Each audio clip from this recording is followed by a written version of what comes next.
Electrotechnical Commission, the IEC, the International Organization for Standardization, the ISO, and the International Telecommunication Union, the ITU.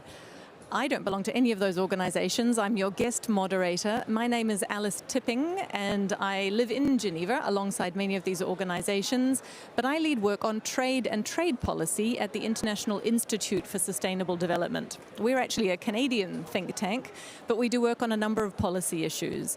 And inevitably, when we talk about trade policy, a lot of the discussion comes back to standards, and it comes back to the digital divide and how we can ensure that the benefits of economic growth, which trade helps to facilitate, are broadly shared. So when I was invited to moderate this discussion, I thought it would be a fantastic opportunity to learn.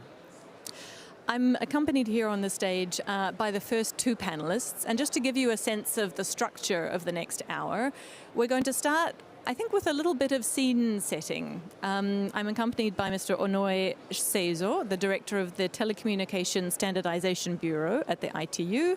He will provide some broad scene setting remarks. And then we're going to have a story, and in fact a very personal story, from Bilgude Gangkuluk, who's from Mongolia, about the role that digital technology has played in his life.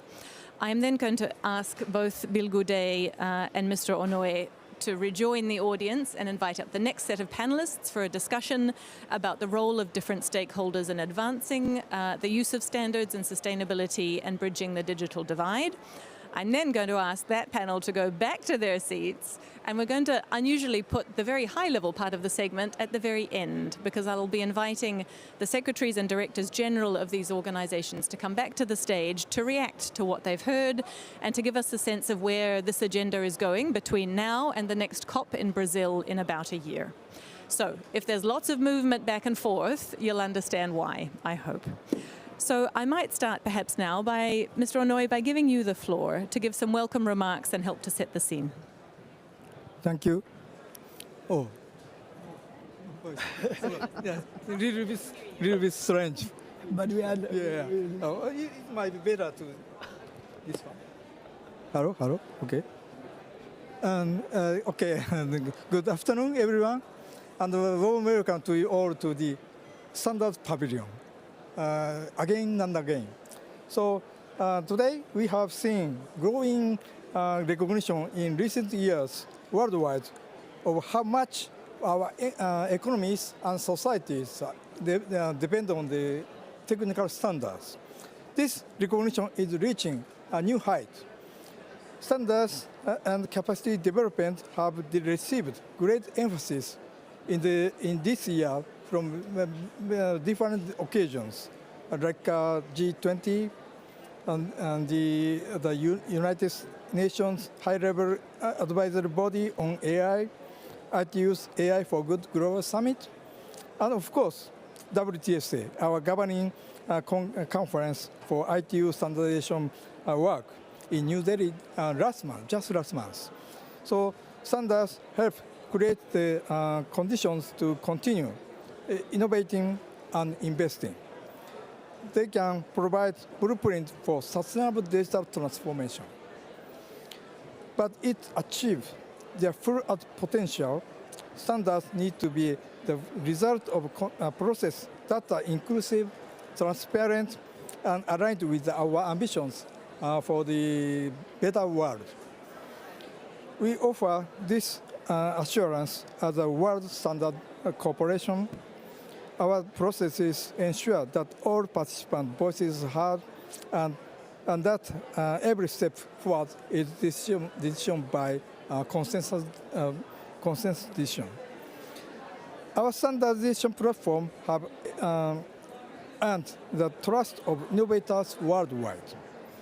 We should take full advantage of this platform to build global consensus on the future we want, and exactly how we plan to create that future. At COP28 last year, we issued a joint statement on the importance of sustainability by design and how standards provide tools for climate action. Standards helps create global markets global access to new tech capabilities, and market entry opportunities for all innovators. That's why it's so important that our work includes and benefits everyone. I thank our speakers and everyone joining us today for your contribution to these important discussions. You are helping us to continue moving in the right direction. Thank you. Thank you very much indeed, Mr. Seizo. So that was, in a sense, the high-level reason why we're here. But Bilgudeir, there are important real-life reasons why we're having this discussion as well. Would you mind telling the audience the story that you were telling me just before we started? So I'm from Mongolia. My name is Bilgudeir, and if you've heard about Mongolia, you might have heard that we have a lot of livestock, and it's true. We have more livestock than people. We have 65 million livestock, and we only have 3.5 million people. And almost a third of the population are nomadic herders. And our family and I have been living a nomadic lifestyle since I was born until 2009. Our ancestors have been living the nomadic lifestyle for generations. I grew up a typical nomadic lifestyle, like riding horses, herding sheep, and that was until 2009. So every winter there is a climate disaster called Zot in Mongolia, which is a very harsh winter condition where millions of livestock die because of the coldness and the lack of food. And in 2009, 10 million livestock died all around the country, and thousands of herders lost all of their livelihoods. And they're faced with the choice of moving into the city looking for jobs. And our family in 2009 actually lost around 1,000 livestock, and we had to move to the city. And I even saw my horse that I used to ride die during that year. And when we moved to the city, we weren't met with any better conditions. We moved to the city slums in Ulaanbaatar, the capital city of Mongolia, and I got education in the city, and I went into the tech industry about 4 years ago, and I founded a couple of startups, and it went pretty well. And last winter actually, it was one of the worst zots actually happened, and 8 million livestock died all around the country. And I saw a lot of families facing the same decisions that we had in 2009. And because of climate change, the Zot has been happening more frequently. Before it used to happen like once in a decade, but it's been happening almost every year recently. And I wanted to do something, and I came up with this solution called Aturchung. Aturchung name stems from the nomadic way of life, where you move into a different place temporarily because your original place does not have good grass or water. And basically, to give you an idea, the solution utilizes a lot of satellite data. We attach satellite GPS trackers to the livestock.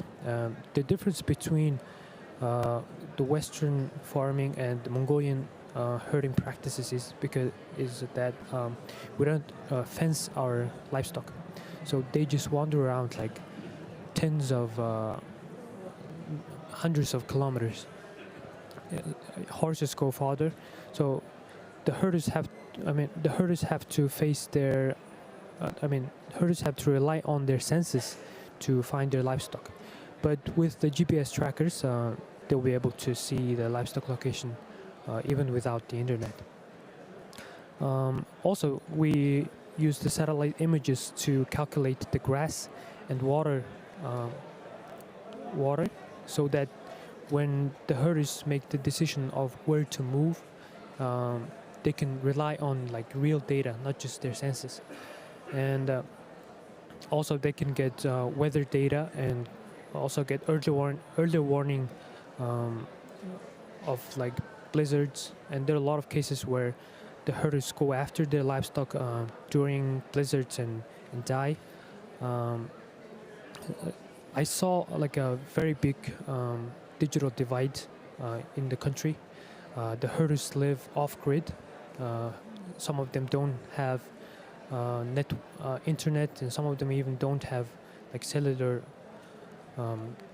just to call someone. They don't have that. So we rely a lot on satellites, and we have devised a solution, and it's already being used by herders, and so they're now relying more on data and technology instead of just their senses, so that they can protect their livelihoods and livestock itself. That's an absolutely fantastic story. And I can't resist to add, just to bring the perspective of Indigenous wisdom into the digital discussion. I'm originally from New Zealand, and in New Zealand, the Indigenous people, the Maori people, have a concept of rahui, right? When a resource is exhausted, you don't exploit it for a period of time. So I think the idea of combining Indigenous understanding of how to produce sustainably and making it possible digitally is really quite inspiring. So thank you both very much indeed for giving us the big picture institutional vision of why we're here, but also the real world vision of why we're here. That's the end of your jobs for just now, so I'll invite you to join the public, and I'll invite the next set of panelists to join me on stage. And I have Dr. Hoda Barak, the advisor, yes, to the Minister of Technology and Talents Development of Egypt. I'll move to the side because it's not about me. No, you sit. El Hadji Abdurrahman Ndione, who is the Director General of the Standards Body of Senegal and the Chair of the ISO Development Committee. Paulo Gemma, Senior Expert at the Europe branch of Huawei Digital Power. Very shy, don't worry, I don't bite. Thank you, Doctor. I really don't bite. And Shadra Pandey, thank you for joining us, the founder and project leader of the Grassroots Energy Management Support, or GEMS, which is a wonderful acronym. Listen, I've been told we need to keep this session to time, so I'm going to ask you for really espresso-sized interventions. We have one warm-up round of questions. It's the same question to each of you, and then I have specific questions based on your expertise and the perspective that you come from. So the warm-up round, the very quick response in one sentence. How do you, from your perspectives, each think that digital technology can be leveraged for climate action? And what role do each of you and from your perspectives, think that you should play in bridging this digital divide? I'm going to start perhaps at the very end, if that's all right. It means you can say whatever you like. No one else will make your points. With Shraddha, go ahead, please. Yes, thank you. Thank you so much, Alice. Or I can say something that everybody else will laugh about later. So what I wanted to add about what the youth community can bring in is to amplify this message to the extent that it needs to be amplified, because the importance of standards, it's not discussed among the youth community because they do not understand it. Yeah. And I think the one thing that we can do is amplify this message and make sure it reaches the right population. Fantastic. I'm going to come back to that point in the specific question I have for you. Paolo. As industry, we work a lot in this year to reduce our digital product device impact, to be able to provide a solution to reduce the digital device, also to help when the previous speaker from Mongolia speak about this situation, I think on my life, because I live in a very, very small green village in Italy, not in a big city, so sometimes I'm very near to him. And the idea that now the technology, the digital technology can provide solution for that, to solve that problem is very, very important. And it's also important that that solution could be in some way standardized, as to have a common framework that anyone can use. Mr. Abdurrahmane, from your perspective. Thank you. As a standards developer, like you know, the standard is the result of a consensus. And the wider the consensus, and better the standard. So our main responsibility as standards developer is to engage key stakeholders, all stakeholders, all interested parties. So we have to raise awareness. We have to take the message what it needs to be, have everyone around the table. And sometimes in developing countries that can be challenging. But it's interesting because it means you're focusing on the divide in digital governance and the divides that can exist between different stakeholders. So that's a really interesting. Dr. Barak, please. Well, maybe I will bring the government perspective. Yeah. Sorry. All right. Maybe I will bring the government perspective into this issue of digital divide, which has been maybe for more than 2 decades we are still discussing digital divide. But let us maybe go into how actually digital can help in climate change, okay, and what actually new technologies like artificial intelligence can also help us for combating and helping and supporting climate change. I think this is extremely important that we look at the positive side of technology, not to look at the negative side of it, because if we look at the negative, then we will see that artificial intelligence is bringing also a lot of impact negatively on the climate change. But on the other side, I think that artificial intelligence also can play a strong role for climate change, especially in monitoring. I think this is extremely important, in transparency, in governance. I mean, there are a lot of points where we see the role of artificial intelligence that can play positively in climate change. That's fantastic. So let me perhaps dig in a little bit with each of you, and I'm going to change every social convention, and I'm going to start with the gentlemen and then come to the ladies. So, Paolo, perhaps to start with you, can you tell us a little bit about the environmental footprint of digital systems? And this is coming from outside the standards world. You know, this is something that comes up even in mainstream media, right? It's the carbon footprint and the emissions from the big server farms, etc. Can you help us understand a little bit, you know, how we improve the sustainability of the digital systems we rely on so much? Okay, on digital technology impact, you can have the number completely different depending on what you are looking, and in this very nice, because in this years I see from 7%, 3%, 2%, depending on what you calculate. As industry and as we support the standard activity to have a clear standard on how to make this calculation. So this is the reason why we spend a lot of effort in ITU and other SDO to collaborate to have this standard like the L4010, that is on how to make a calculation of the impact, real impact of a product first, and a service, a network, and so on. What we do in this year is to produce standard for energy efficiency of product like the L4010, the site, so how do you make a real efficiency installation on the site, like the 1350 for radio site. Then we collaborate to write standard for the network. In the past it was published for a radio network. Now we are working together with other organizations for the fixed network, because it should be strange, but after a year of discussion we discovered there is nothing for the fixed network. We are in the strange world on standard. And also looking on what we call environmental efficiency, looking on to reduce not only the energy consumption but also the material, like to have one standard, the 1023, in which we push a lot as a way for a standard for the circular economy score of a product. That is something that can help to qualify the product, but can help also during the design of the product. This is something that is simple to apply, not so complicated. And we we collaborate just in June to publish a standard on the environmental performance of smartphone. That is something that can help. Okay, my phone that I want to buy is okay or is not okay. And moving on this way, we have a product and collaborate to write standards for different topics, from network, for data center, to try to reduce the input data center, but also during the operation line. That this is very important if we think on infrastructure side.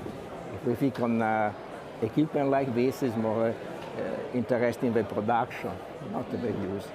And now we are trying to move, as I took it sometime, I changed from Huawei to ITU because I am one of the chairmen of ITU, on look on the future. What will be, as Oda said, the artificial intelligence impact. We was part before in a focus group on that, and now we are trying to write a standard on this topic. It is a very important topic because all people are speaking about software application, AI help to reduce the impact of something, but no one is looking on which is the impact of artificial intelligence. Because anytime we speak of software app like mail, blah, at the end will be a data center in our back. We need to consider which is the impact of that. And this. But that's a really important reminder of just how complicated the question is, but also how standards, in a sense, can help to bridge some of that complexity, or at least help us understand it, right? Yes, we are. In the past, we start when we start the discussion in 2009, if I remember well. So we start from product, thinking on the efficiency of a single product, and then we move to network installation. And we are making now the same. We are now very standard from ISO IC, from data center. Maybe the next step will be look on what there is inside the data center, how the software is developed, and so on. I remember some years ago that in a meeting I met a question to people that are speaking about software-defined network, NFV, that they are speaking about efficient routing and so on. And I asked them, now you are considering when you make a routing also the efficiency, the energy efficiency of what you are making. And the answer that I received was very nice because he said, put energy efficiency KPI is very easy. Okay, but when will you put? Exactly, and when it gets to practical, it's more difficult. When we will practically do that. And I wanted to dig into the practicalities, but also the ability to engage in the increasing complexity of the standards discussion. And come to you, Mr. Lyonnais. How does this feel from a developing country perspective? I mean, you run the National Standards Authority in Senegal. Are there particular challenges that you face working in a developing country context that we need to bring into the discussion? Yeah, absolutely. When we talk about developing country, the first thing we think about is lack of resources. I think that's why we are developing country. And that lack of resources is not only financial resources, but also the ability to mobilize technical expertise to really participate actively into standardization. Another challenge could be the lack of awareness, or not being able to have the right information, especially for government authorities and decision makers. Some of the public administration tend to see standards bodies like rivals, which makes it difficult to connect with them, and we lose the opportunity to use, for example, standards into public policies and regulation. And also, when you are in developing countries, like in my country, we used to say everything is a priority. Education is priority, health is priority. And the question is, in this ocean of super priorities, how can we position standards? And that's one of the major challenges we are facing in developing countries. Spoken like somebody who has really worked with governments, and in a long away previous life, I worked for New Zealand's government, and I can tell you it's exactly the same in developed countries, right? The question of political priorities and bureaucratic ones, and finding enough money for everything, is never easy anywhere. And Dr. Barak, perhaps I'll turn to you at this point, because the question I have here is precisely about governments and how they can perhaps better start to integrate all of these priorities. Choosing is hard enough, integrating is even more difficult.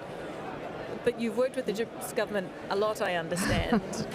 I mean, Well, can governments better integrate standards into climate and digital work? Yes, let me first, maybe I will start from where did you, where you are mentioning that government actually is not really taking seriously standards. I think this was something not now. Currently, after a lot of challenges that we have in all the implemented projects, we see the failure in the projects if we actually do not follow specific standards. And we see this very much in all applications and on all sectors. Even if we take education, for example, as one of the priority sectors, which is definitely in all countries, educations come at first priority. And then we see how technologies actually are used to implement portals for education, learning management systems, and all of that. And failures comes because we are not really adopting specific standards in what we are doing.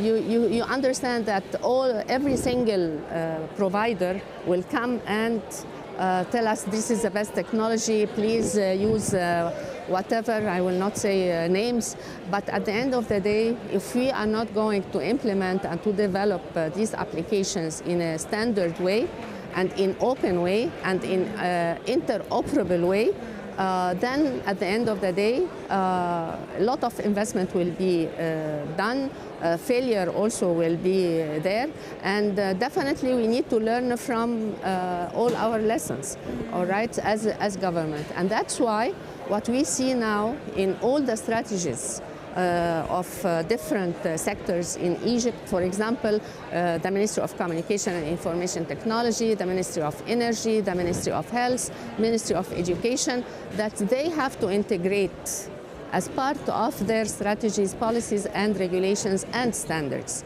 We cannot actually start having a strategy, a national strategy, without actually setting and putting upfront that these standards should be applied and that private sector providers should follow these standards. Currently, with also the climate change and what we see in the environment, we need to understand also that we have to start with products that are sustainable from the source, okay? And that if the government will not enforce providers actually to follow and to abide to these standards, then they can provide whatever products they want. And this is a point that is extremely, extremely important about enforcement, okay? And definitely one of the challenges that we have is the skills, all right? So, I mean, you can have in your strategy whatever policies, whatever standards that you have to follow, but again, if you don't have the right skilled people inside the government that can assess these kind of standards, then we will come to the same point. Maybe I will take the opportunity, because we have the ISO and the IEC here, and talk about standards in AI. One of our mandate, sorry? Go ahead. Okay. One of my responsibility as in charge of the artificial intelligence file is to assess applications that are, a very simple word, responsible AI. How can we assess responsible AI? Of course, we will have 10 principles of inclusion, of fairness, of safety, of whatever, okay? But at the end of the day, these are just words.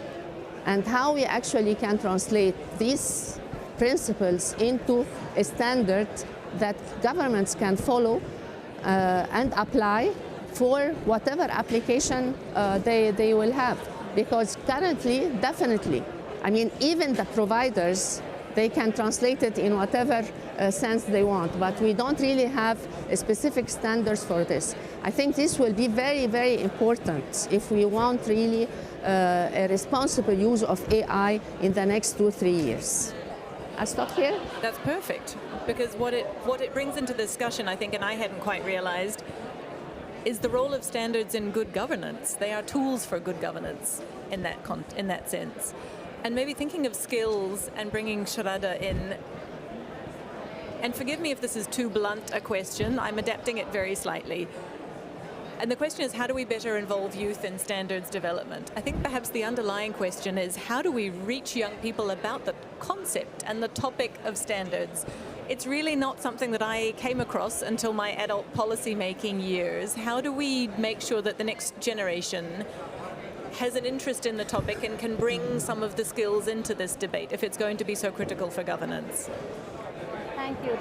Thank you. Thank you for the question, Alex. Can you hear me? Yes, you can be heard. Yeah. Great. Yeah. Thank you. That's fine. So I was going to start off by talking about education, but from a slightly different perspective. That is in the form of gamification and digital education that we're seeing in today's age, about how we're trying to educate children through these questions, the surveys, digitalized games that try to talk about a concept that is extremely abstract. Because standards at first instance, at first glance, seem extremely as an abstract concept, and that is why youth community does not really go into it, because that is something that seems superficial.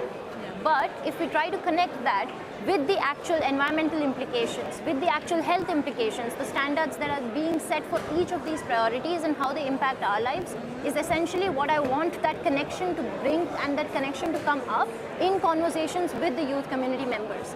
And that cannot start by us having a very high-level conversation separately and not have the youth members be a part of that conversation.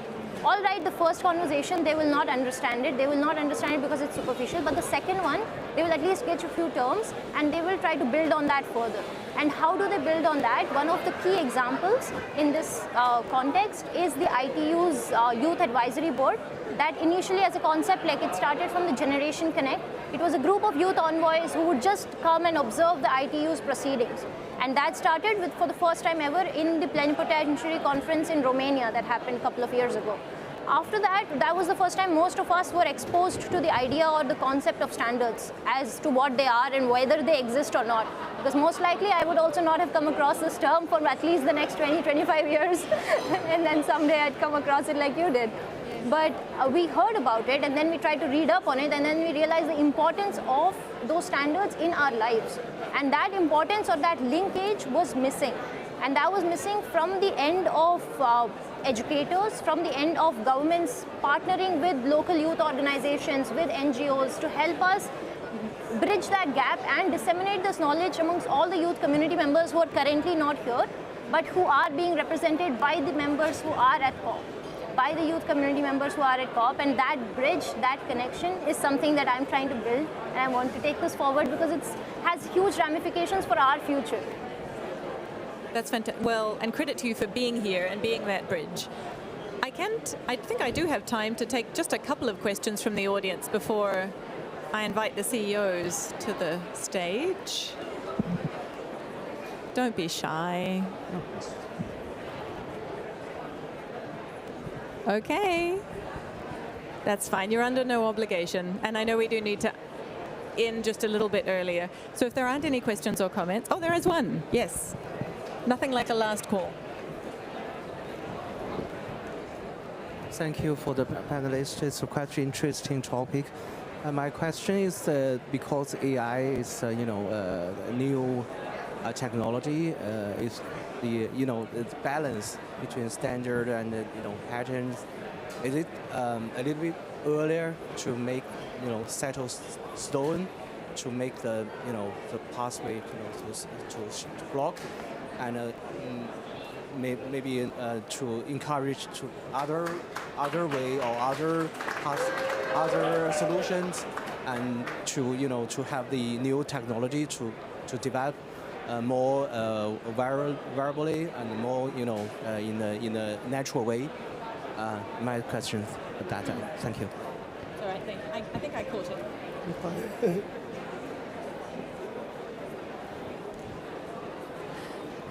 Do you know, I'm actually going to put that question to just one speaker, and that's to you, Mr. Abdulrahmane. As I heard it and as I lip read a little, it sounded like a question about allowing standards to be able to evolve, right? To make sure they're not set in stone, to make them kind of living, evolving tools in governance. Can you give us a quick response on what that, like, how that idea speaks to you from your perspective? Absolutely.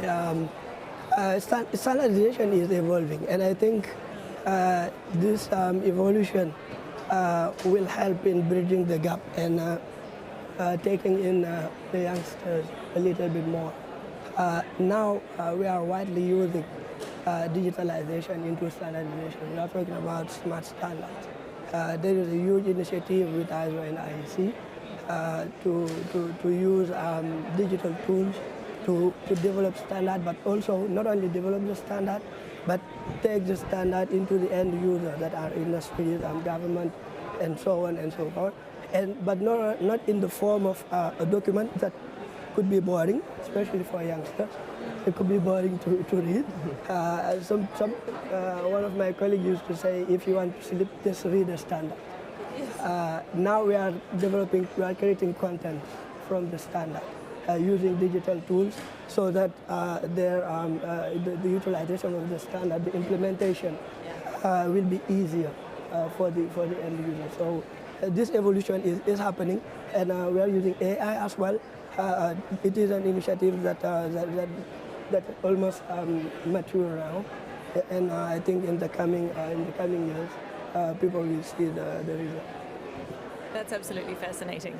You know, we found in our work on trade policy that some of the most effective and well-used trade policy explainers are videos.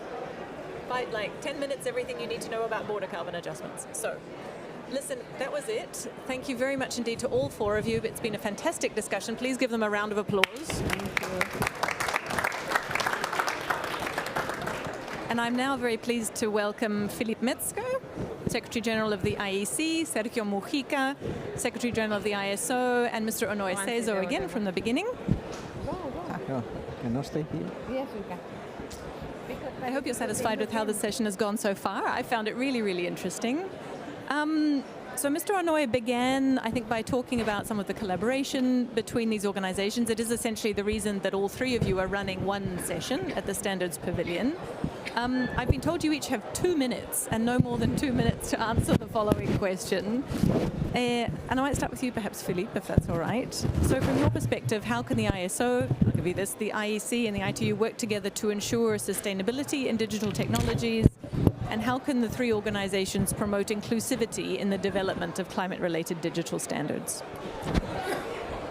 Thanks very much, Alice, and good evening, everyone. It's been great to listen to the previous panelists. I was particularly fascinated by, I think, the very touching statement and explanations from we would call him a young professional in the IEC, as we have a young professionals program from Mongolia.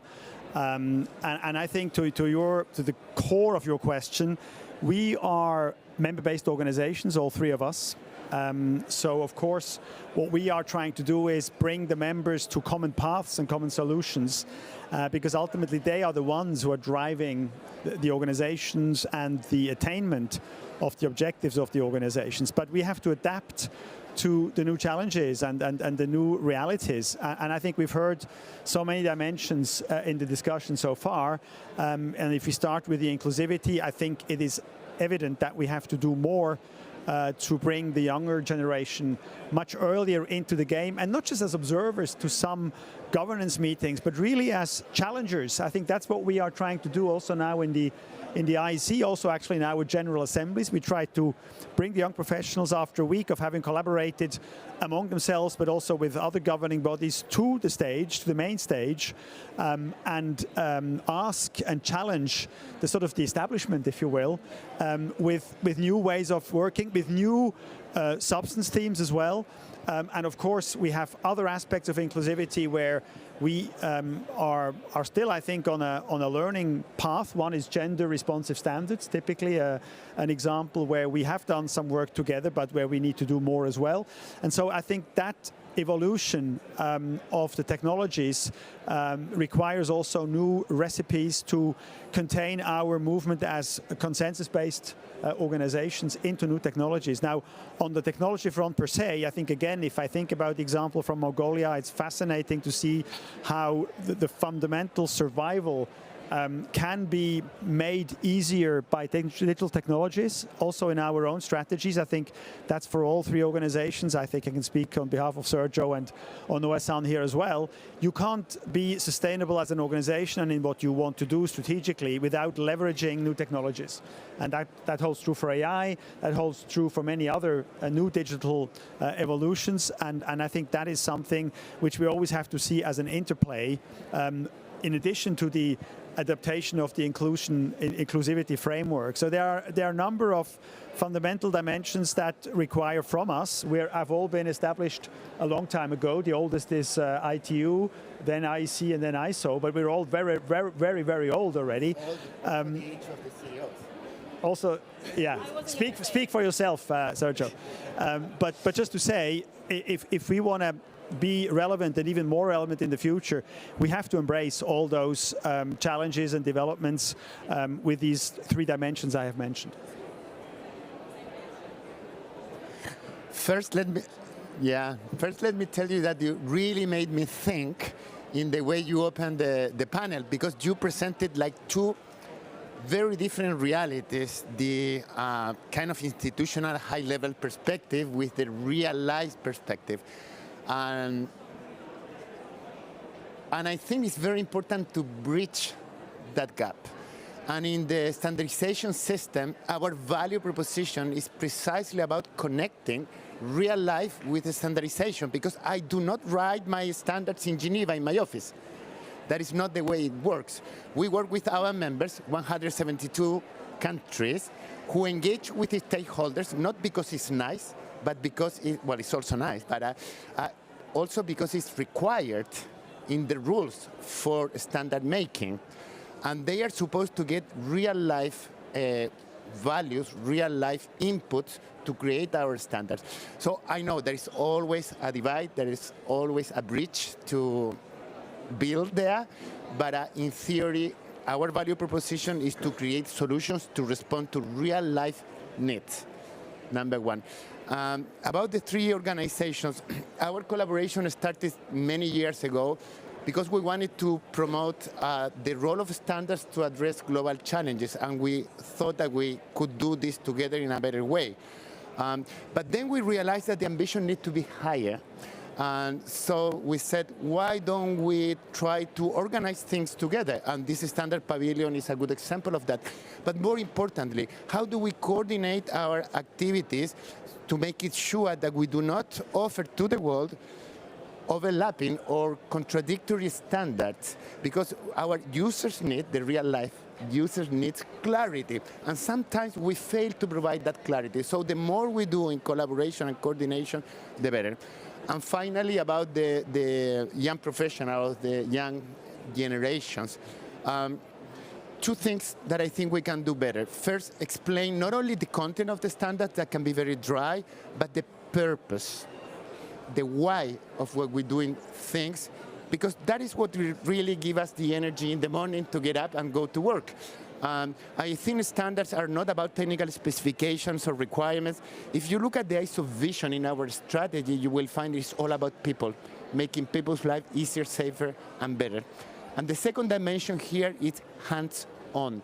We don't want the opinion of young generations only. We want them to be part of the process and do things together. I'll give them. Okay. The question was how we three organizations collaborate. So already Sergio explained that. Actually, I think the collaboration is for the maximizing the efficiency of the process of the standardization. My point of view, because anyway, three organizations have a basic part of areas of standards, different areas, but sometimes it's overlap. But sometimes same technology can be used for the different areas. In that case, we need a collaboration. And also, as Sergio said, some overlap here. We need to avoid duplication of work. Then, as such, anyway, the single organization cannot do everything, so we need a collaboration. Then by collaborating, collaborating, we can maximize the efficiency. We have a lot of things to do for sustainability. So by maximizing the efficiency of the process, then we can tackle the challenge for the many areas of the sustainability. That's my view. Yeah. That's fascinating. So I have one very last question, and Sergio, it's to you. This is the script. What's your message for COP30? I mean, if we all get together again, the three organizations, I might be there, what do we need to do between now and COP30 to maximize this efficiency and to really build the inclusivity and the youth perspective and the responsible governance into the standards process? What does this collaboration look like in a year? Okay. I think it's about ownership and participation. Climate challenges are not for governments or for private sector or for NGOs, but we cannot say it's everybody's responsibility because it also means it's nobody's. So what we need to do is to build multi-stakeholders platform to have this conversation. And honestly, I think that standardization provides the perfect solution for that.